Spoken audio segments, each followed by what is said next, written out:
Cool, ladies and gents. First of all, I just want to say a big thank you for coming, for traveling. Means a lot. Nice, cool, intimate group. So yeah, really nice to have you here, and obviously a beautiful location as well. I won't say too much. Obviously, I'll be chatting to all of you throughout the night. But Tom is someone that actually came on a mastermind event last year. What Yeah, some. April this time last Yeah, year. yeah. And Tom's got quite an amazing story. I don't know how much you can talk about your personal story, but it's for another time. But No, we'll talk a bit about it. Yeah. that Tom's business and just general energy and content as well. I always encourage you all to follow Tom on socials following this as well. But I asked him politely if he wanted to do a little presentation together, and he's He told me I had to. and so yeah, I'm gonna hand it over to Tom, and he's gonna do his thing. And You say this like my thing. Like this is the first time I've ever done. I actually, this is the first time I've ever done a presentation. So I would really appreciate it if we keep it like as informal as possible. And like any silences, please just fill them with laughter.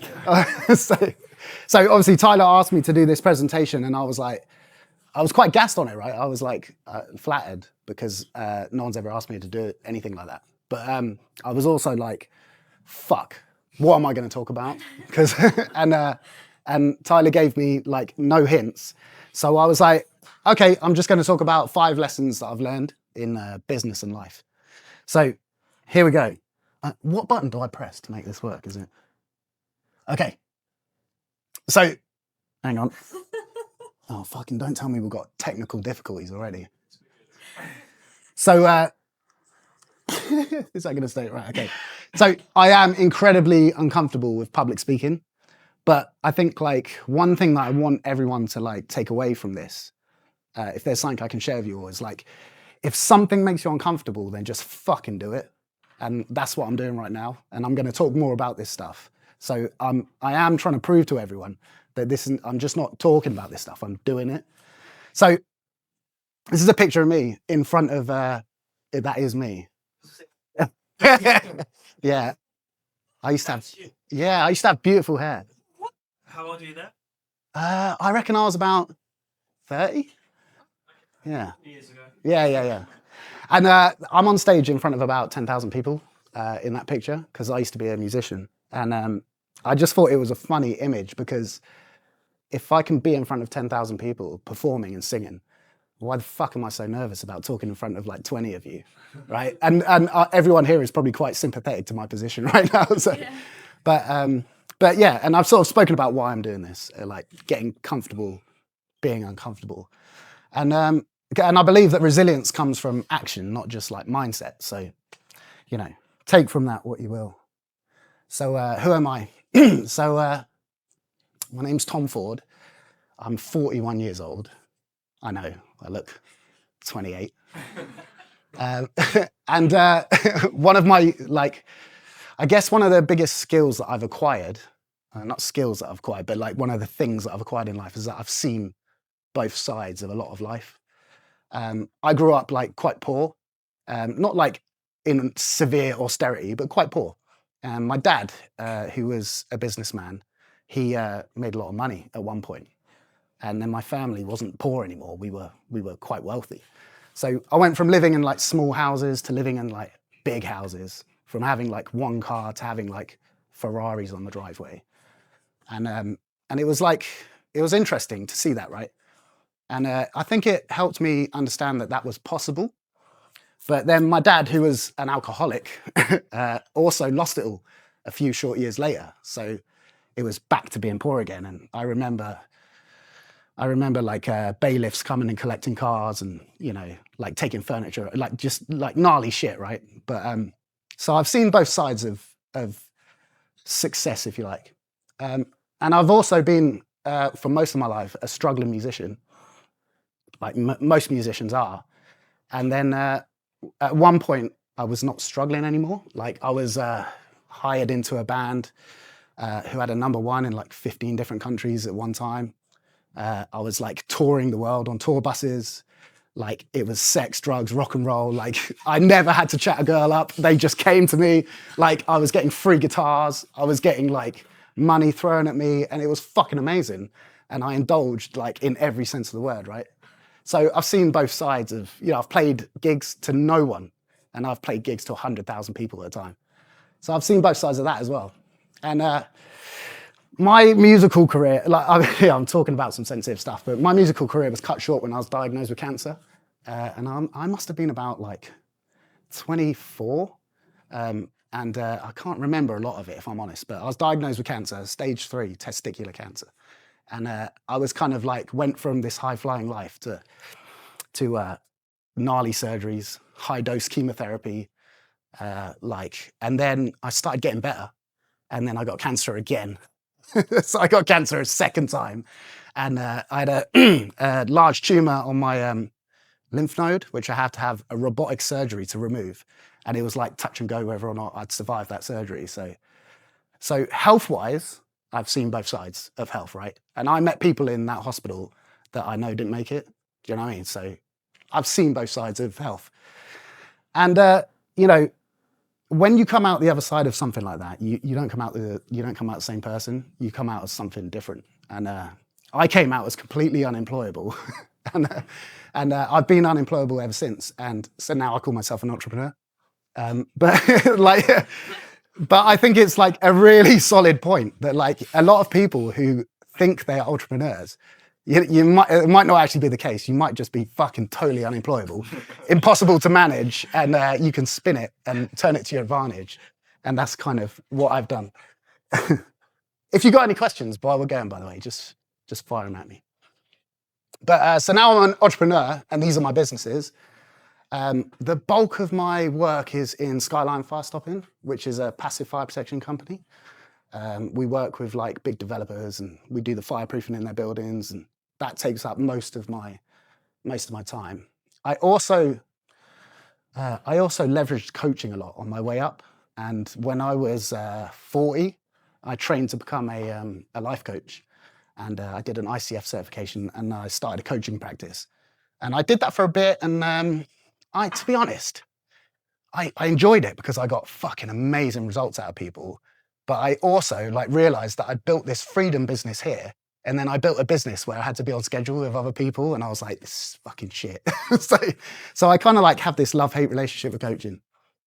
But I have like built out a coaching group, which like not too dissimilar to like what Tyler does, where I can coach multiple people at a time, and it's great fun.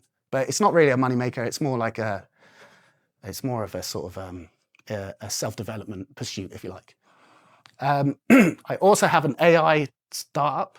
This has been top secret for like a long time, by the way. But I'm releasing a AI life coach in April, and it's fucking mental. This thing is going to change coaching, and I've been hard at work for that for quite a while. And then after the mastermind, I went from like knowing nothing about property to starting a property business. And it was Tyler. You said to me, like, if you want to do property, you're going to need a partner. And I was like, okay. And the guy at the table who knew the most about property, I was like, you. And luckily he saw like me and was like, this guy's got more money than sense. You, do you know what I mean? So we partnered up together, and we've bought 2 properties so far. We've got goal to buy 10 this year. So we're going aggressive with that. So those are my businesses. And that's what takes up most of my time, right? Oh, there we go. Okay, so the 5 lessons, right? This is an image that I put in. So like, it's a learning image, right? That's what that represents. Just in case. So I believe in this quite firmly.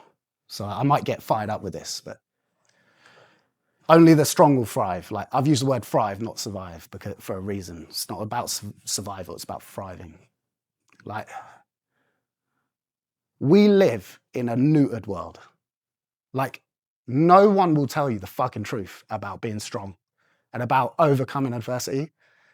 Like, people celebrate weakness these days like never before. And we have a real fucking hard time celebrating like true strength. And the image of me deadlifting a shitload of weight, like, don't be distracted by that. That's not what I mean by strength. Well, I think what I mean by strength is like the ability to do something you don't want to do. Do you know what I mean? And I really believe that if you want to be successful, and I'm assuming that everyone in this room is here because they want to be successful, you ain't going to be successful unless you get fucking strong. like mentally strong, resilient. Like I believe it wholeheartedly, right? You have to train for the inevitable challenge by taking action, right? So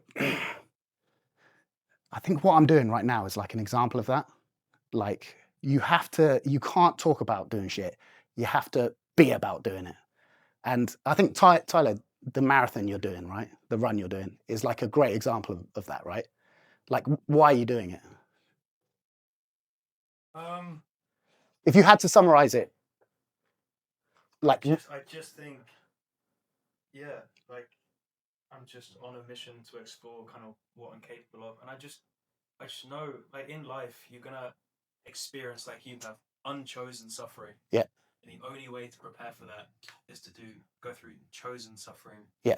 And just build some calluses. Yeah. Do you think you'll come out the other side stronger or weaker? Much stronger. Yeah. Hopefully. Like, and I'm not saying everyone has to be an absolute fucking psychopath and run across the desert in like for a week, but like there are little things you can do, right?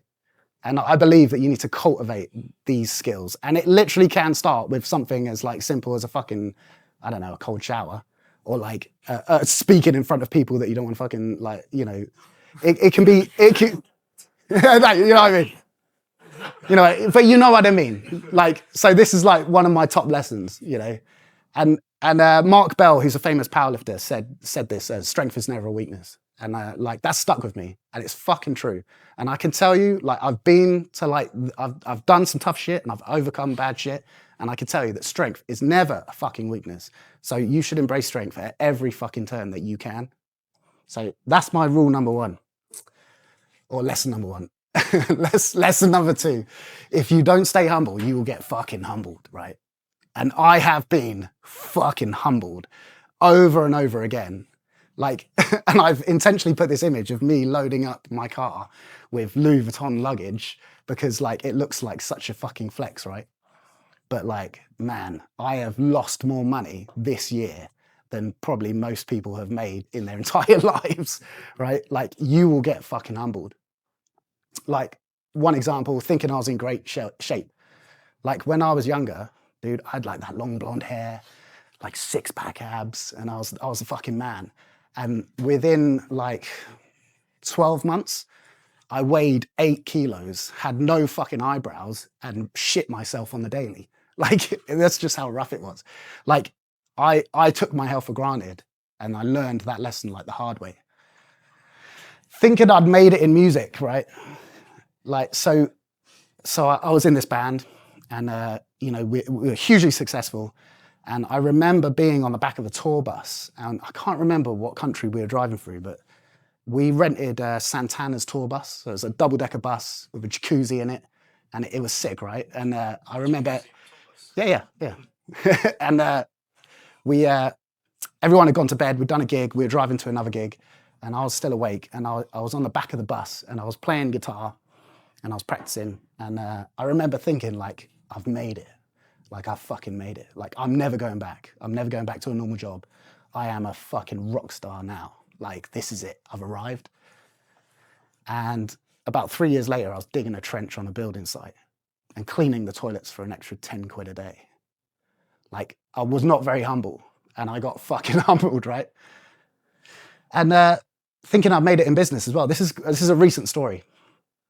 So in January this year, I went to Dubai, because I wanted to spend the whole month of January in Dubai, because I was like, fuck England, it's cold and shit. And I was on a beach, smoking a cigar, as you do, living my dream. And I got a text from one of the guys that works for me. And it was a link to a trade article that one of our biggest customers had just filed for administration. And they owed me 100 grand, and they were worth about £500,000 a year to my business. And so there I was on the beach, like smoking a cigar, thinking I'm the fucking man. And then boom, I got humbled straight away. And every time I found myself in these positions where I'm like comfortable, or I'm like, yeah, I've got this licked. Like the universe delivers, like, and I don't want to say like a blow, but like a fucking lesson, right? And I think this is something that everyone has to learn as you get more and more successful, or even with your health, or even with your relationships, right? We take everything for granted, and in my experience, when you take your eye off that ball, it doesn't take long to drop. So that's my lesson number 2. Lesson number 3 is an interesting one. Does anyone recognize what this is? Wheel of Life. Okay. So always be winning somewhere. So I've broken my life down into 4 categories, which are important to me. Now, what's important to me might not be important to you, but these are what are important to me. Health and fitness, relationships, friendships, business and finance, and personal development. And I audit myself in these categories once a quarter, right? I score myself in these areas to check whether or not I'm keeping my life in. I don't want to use the word balance because I'm not sure I believe in balance, but to make sure I'm keeping the plate spinning. And I have found over the years that if I can maintain at least 2 of these to some degree, then I'm always winning somewhere. And like recently I was talking about with all these business problems I've had, like cash flow problems. When you run business, fucking cash flow problems all the time. And I went to a jiu-jitsu session. I do a lot of jiu-jitsu. And I had a really good round. And one of the guys pulled me aside afterwards. He said, I've been watching you, you've been training really well. You're progressing a lot. Everyone's taking notice and you're doing really well. Keep doing what you're doing. You're on track. And I'm a couple of belts away from a black belt now. And I remember driving back and going, oh, fucking everything was falling apart at work. And then I went and trained and I'm having a lot of progress here. So, and what I'm trying to sort of get across is that you can always be winning somewhere. And if you put all your eggs in one basket, and you tie all your sort of contentment in life to that, then I think it can be a bit of a mistake. And I think everyone has the ability to go hard in more than one area. And so I don't think you need to be all in at work and fuck everything else. I think you can be all in at work and make a lot of money, and you can be in great shape, or you can maintain good friendships and relationships. And some of this shit could all fall off the thing, but do you know what? If I've got good friends and stuff, it keeps my life worth living. Do you know what I mean? So always be winning somewhere is my 3rd lesson that I've learned. And number 4 is aim at nothing and hit it every time. So it's safe to say everyone in here has goals, right? Everyone in here. Does anyone want to share a goal? Come on, dude, you. What's your name? Dan. Dan. Can you share with me one goal that you have in life? In which department? Any. Yeah, protect Nautilus. Protect Nautilus. Yeah, white goal. Right. What I like about Dan's goal, right, is I fucking like watches, so it's a good shout. Or the stainless steel 5711. Yeah, that'll do. Yeah, that one's more expensive, right? No, the white gold's more expensive. Okay. The stainless steel looks. Yeah, I like the face better. Yeah. Okay. Let's not go into horology yet. What I like about that goal, right, is that it's specific, right? It's measurable. He'll know when he's achieved it. Is it achievable? Is it achievable? Yeah. Other people have done it, right? Realistic. You can see I'm using the smart thing, right? Yeah. Everyone knows it. Yeah. And when are you going to get that watch? Soon. I've set a goal until passive income threshold, and then kind of delaying that gratification a bit longer. Cool. All right. So, but Dan's goal there is very specific. It runs through that smart filter, and that's why it's a good goal, right? And a lot of people, like me included, I used to set goals I'm going to become a millionaire, and it's just fucking shit. It's a shit goal, right? It's a shit goal because it's not specific, measurable. I've used the smart thing with goals, and I've used it with all of my clients, and it's been really, really useful. But if we want to unpack goals a little bit more, then you have to go into the sort of who is the person who buys the Patek Philippe Nautilus? What does Dan have to do in order to achieve it? Who is the person he has to become in order to achieve it? Is that a guy who turns up late to meetings? Is it a guy who doesn't answer the phone when people are calling? Do you know what I mean? It starts informing all of your behaviors and all of your habits. And recently, with some of my goals, what I found is I could set these big lofty goals, but actually what they sort of came down to were I need to wake up at this time in the morning. I need to execute this morning routine. I need to keep my promises to the people that work for me and all this kind of stuff. So, you know, having goals is one thing, but like setting specific goals is quite another. And I'll take it even further by saying that like some people set a goal like every now and then, or they set a handful of goals in their life. Like you should set goals every quarter, like every quarter, 3 goals. You can set 3 goals every quarter and achieve them. And instead of this sort of like setting a big goal and then motivation wanes, and like set a period, like 3 months, that is achievable. You can see the end of it, and you can do something pretty significant in 3 months as well. So that's how I do it. I go into all of this on a YouTube video that I've done. And if you want to know that, my link to my YouTube is at the end of this presentation. Super professional. But like, or if you want to talk more about it personally, you can just reach out to me. But so I've got a whole system for setting goals and getting specific goals. So number 4 is aim at nothing and hit it every time. And number 5, this is a saying in jiu-jitsu, right? Like sometimes you're the hammer and sometimes you're the nail.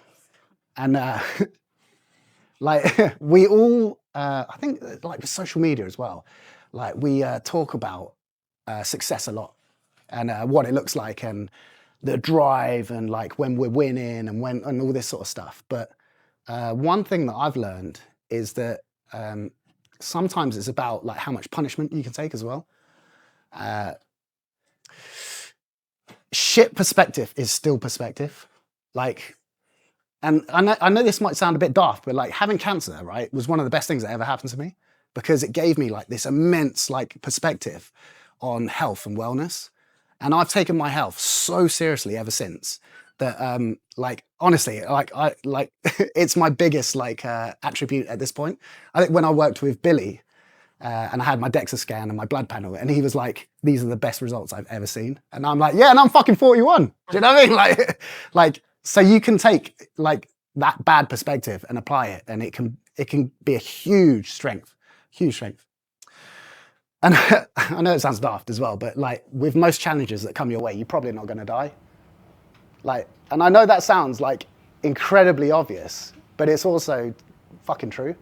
You know, like if I lost £500,000 worth of business, does it hurt? Yeah, but is it going to kill me? Fuck no. Nah, it's not, right? You're probably not going to die. Like whatever adversity you're facing, if you can zoom out enough, I think Alex Hormozi talked about this, zooming out on problems so far to the point where you're kind of like, well, we'll all be dead one day anyway, so it is worth remembering, right? We're all just trying to make money and like win and like lead good lives. You're not going to die. It's not going to kill you. It'll be fine. Hardships build grit, and grit makes you unstoppable. Like, I know like I stand up here and I'm talking about all this shit that happened to me and like, and I'm putting a positive spin on it and all the rest of it. And not everyone has those experiences, but like anytime hardships come your way, you should welcome them.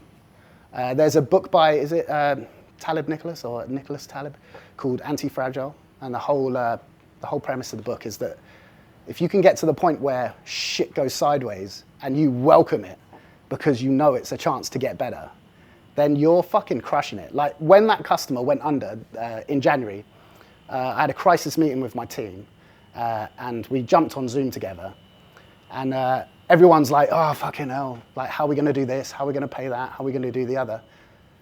And I was like, do you know what's great about this? That customer, like they took so much of our time up. We were always chasing them for money. They always stressed us out because they were super demanding. And like they were like a vacuum that like, you know, drew too much of our attention to them. Now we're free. Now we can build up other customers. Now we can do this. Now we can do the other. And they're all looking at me like I'm fucking crazy. But since then, that was January, where are we now? End of March. Like I've got like 5 new customers come in. So potentially I might have doubled my business from them going under. Like it's how you look at it. It's perspective, right? Shit perspective is still perspective. And I know this one's really cheesy, but like I do love it. Quitters never win and winners never quit. Like when I was having some serious problems with my business once, cash flow problems, I had a business coach called David Hames. And David was the CEO of Itsu, the sushi chain. And so he's like really done it. And this guy's a G, like he's an old guy, like he's got loads of experience and he's made a lot of money. And And I was doing everything right at the time, but I had like 6 customers that weren't paying me, and I had a lot of outgoings. Like my business costs like about 50 grand a month to run. And I was stressed about cash. And he said to me, you know what, sometimes you just gotta fucking hang in there. And like, I laughed, but like, I was like, yeah, fuck, it's so true. It's so true. And that's why I've included this rule. Sometimes you hammer and sometimes you nail. Because like, although it's not super aspirational, like it is a fucking super important part of being a successful entrepreneur or person. You know, the amount of time I've spent training and had no results, but fucking done it anyway. The amount of people I know that started businesses and not actually made any money, but fucking stuck with it anyway until it started working. I had 5 fucking businesses before I made any money. Any fucking money. They were all failures. They were all failures. So, you know, quitters never win and winners never quit. So just to summarize on all those inspirational messages for you, cultivate strength and resilience. Like find it everywhere. Find a reason to get stronger. Find ways that you can get stronger. Find hard things and fucking do them. Everywhere. Stay humble, because otherwise you'll get fucking humbled. Always be winning somewhere in your life. It can be done. Set smart goals. You can find me on Instagram for that shit. And hang in there. And that's it. And thank you. If you got any questions, fire them at me. Yeah, let's do some questions. So, anyone want to start off? Fire a question. What business has failed then? What business has failed? Trying. Ah, fuck. I had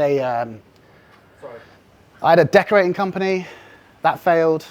I had a carpentry business that failed. Tried every trade. Yeah, every trade. Yeah, fucking every trade. Yeah. I had another carpentry business where I was selling like furniture I was making online, and my partner took all the money and fucked off. And what else did I have?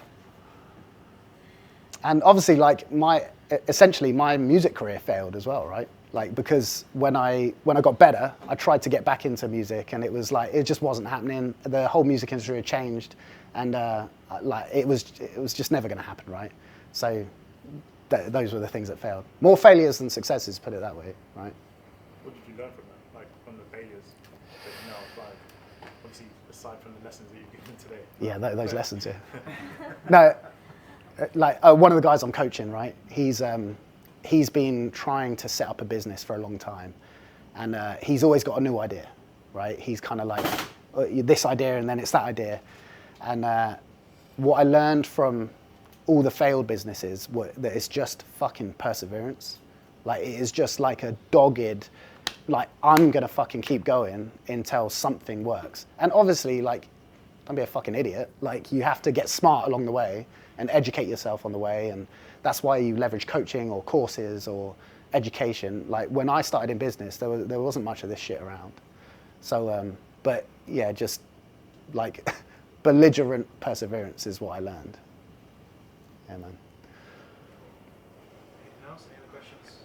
What are you telling yourself, Tom? Obviously, it's super inspiring when you stood up here in front of everyone, but when the times are shit, there's no motivational music. Yeah.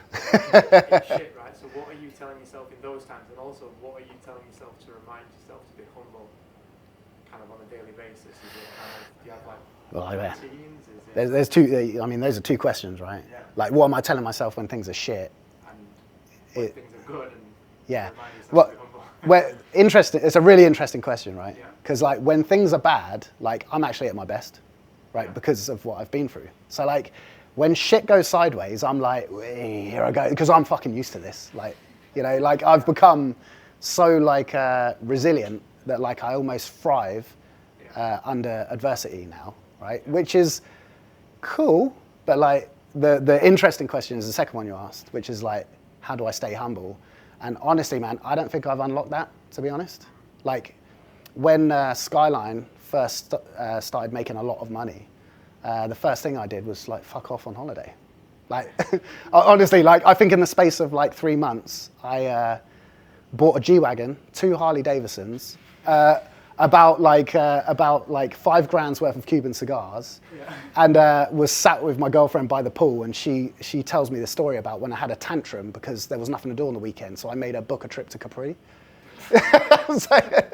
And because I was like, yeah, I've cracked it. So, like, I think when I'm sharing that stay humble is kind of like I'm sharing like a very recent lesson there, and that's like a reminder to myself almost. And I think there's like a kind of an element of accountability by saying that out loud to people, and I've started doing it more with my social media, right? So like I've started. Instead of just like showing people how sick my life looks, because I can make it look pretty sick, right? When I was in Dubai, I actually turned the camera on and was like, well, I've just lost £500,000. Here I am on the beach. Doesn't life look sweet? Fucking. And I tell this story as well all the time. Like when I first, not when I first, but you know, I bought this G-Wagon. It was like my dream car, right? And I was driving out of the town I live in, and this car is sick, right? Wrapped all matte black, super cool. And I was sat in the car in traffic and I was wearing a Rolex. And this group of lads, it was in the summer, I had the windows down. And this group of lads came around from the college and they were like these roadmen. And they were like, spotted the car and were like, oh shit, look at the fucking G in the car, yeah? Like, and I'm sat there with a Rolex on and I had no money that day. Like none. And I had a bill going out for like $50,000, and I was fucking stressed. And these kids were walking past, and they're like, "Yeah, fucking G" to me like that, and I was like, "Oh, it looks pretty good, doesn't it? Yeah. Like, looks pretty fucking sweet. Like, here I am, fucking $20,000 watch, like $120,000 car, like no fucking money in my account."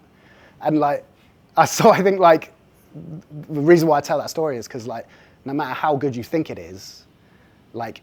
Really, it's not about like that shit anymore. It's more about the forward momentum. Yeah.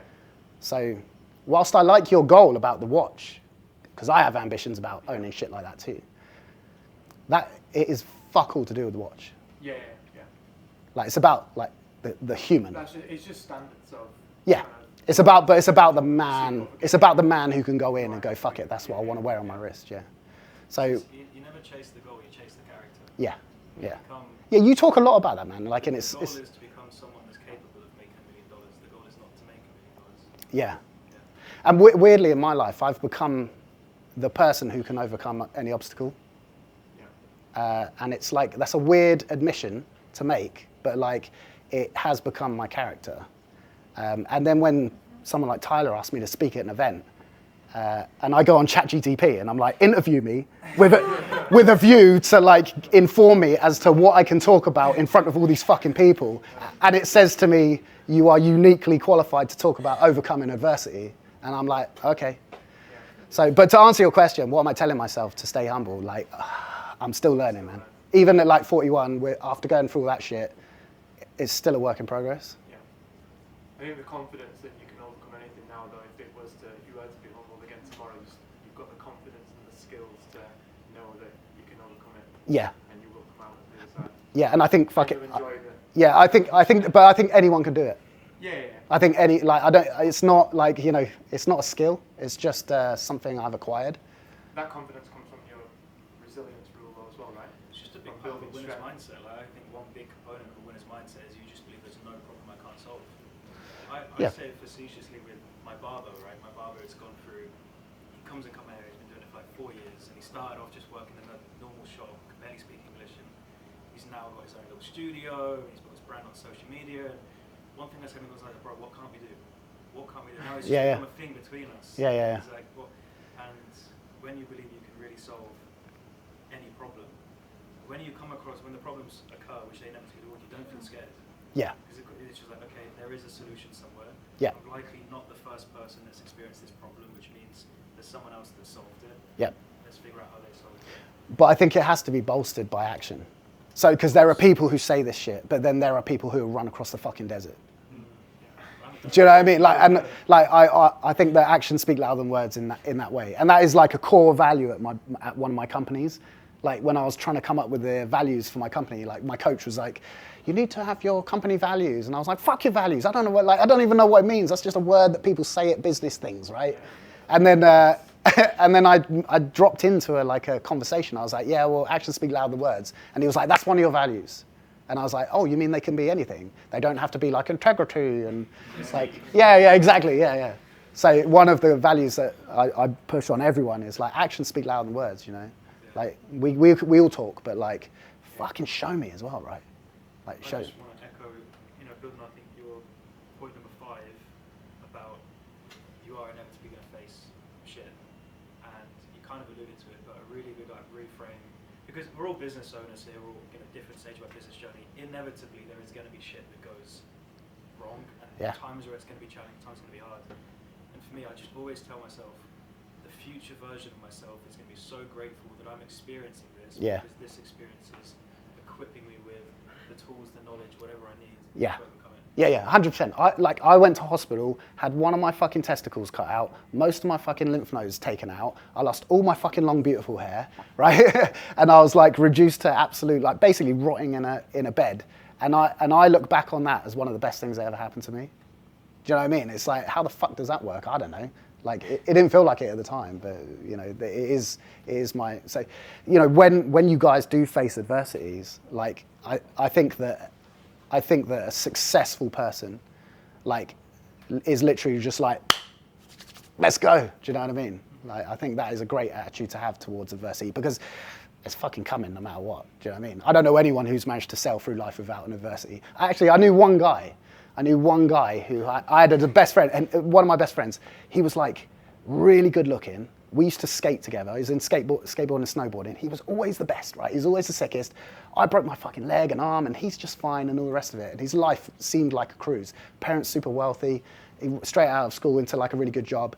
His mum was like this amazing like yogi, and then his mum killed herself. Do you know what I mean? Like, it's coming for everyone sooner or later, and what you're equipped to deal with, like, do you know, we're all facing adversity at some point, sooner or later. So you just fucking get ready for it. I don't want to end on that horrible. I have a question for you, Tom. So, like, you might know, I'm just a big believer that winning is a mindset. It's just downstream from the mindset, winning, and whether that's ability to solve problems, make decisions, get resourceful, think long term, etc., etc. For you, when you were going through the health troubles, did you find you had that winner's mindset back then, and that's what helped you endure, or do you think actually it came as a byproduct of? No, I think I did have it before. Yeah. I can't tell you why I had it, but I specifically remember, like, so when you get diagnosed with cancer, you get sort of like, or you did at the time, you get sort of like given a team of people to like care for you. So you get like your main oncologist, and then you get the person who handles all your drugs, and then your surgeon, and yada, yada, yada. And I remember having a meeting with the person, I think it's like they call it the pharmacist, the person who like prescribed all my anti-sickness drugs and all this kind of stuff. And I remember saying to her, like, oh, I had a phobia of like vomiting, right, when I was younger. And I remember saying to her, like, look, I've got this like fucking phobia of like vomiting, and I'm about to have high dose chemotherapy. Like, I'm basically signing up for Vomit 101. And she said to me, she sort of like sat back in the chair and was like, do you know what? Some people, they come in convinced that that's what it's going to be. And then some people, they're more relaxed and they tend to do better. And you get to pick right now which you're going to be. And I was like, okay, cool. I'm going to fucking cruise through it then. And I threw up twice when I had high dose chemotherapy. Like, granted, one of the occasions was for 24 hours, but, but do you know what I mean? It was like, I think the mindset took me through, like, being able to endure that to a level that was, that other people could not. Do you still have that phobia? No, I don't know. no, I don't have that phobia anymore. And I have a very strong constitution, so it rarely happens these days, yeah. Too much information on all of this, on the bodily functions. So you just refuse it as an outcome, like, I'm going to get through this. Yeah. There was no other outcome in your mind, there's no other world. I faced the possibility that I might die, Yeah. right? Certainly when I got it the second time, and I was like, the fuck? Like, what the fuck? But when I first got diagnosed, I also, someone gifted me Lance Armstrong's book, right? And you can say what you want about Lance Armstrong and the scandal, but he's a fucking G. And there's one chapter in the... It is called, I can't remember, it's fucking years ago. It's still got the original version on it's a great book. And there's one book where, there's one chapter where he's talking about a particularly difficult ride and how he lost his lead in this race and blah, blah, blah, blah, blah. And he said something like in it, like, I was just meant for a fight. Like, I was just meant for a struggle. And I remember like reading that and being like, yeah, fucking me too. Like, and I've just taken on, like, if life gives you lemons, make fucking lemonade. Do you know what I mean? And I think in business, like a lot of you guys are in business, you're all like ambitious and goal orientated. You're gonna have fucking major setbacks, and you're gonna have like a lot of occasions where you're like, why the fuck am I bothering to do this? And those are the times where you're like, because this is what I fucking signed up for. You know, this is the cost of doing business. It's suffering and stress and all the rest of it. Doing the shit that no one else is prepared to do, so that you can have the life that other people can't fucking have, right? And become the person who other people can't become. I'm ranting now. It's not about the bike. It's not about the bike, yeah. That's Yeah, the book. yeah. It's a great read. I recommend it. But Tom, massively appreciate it. Thank you. Thank you, guys. Thank you.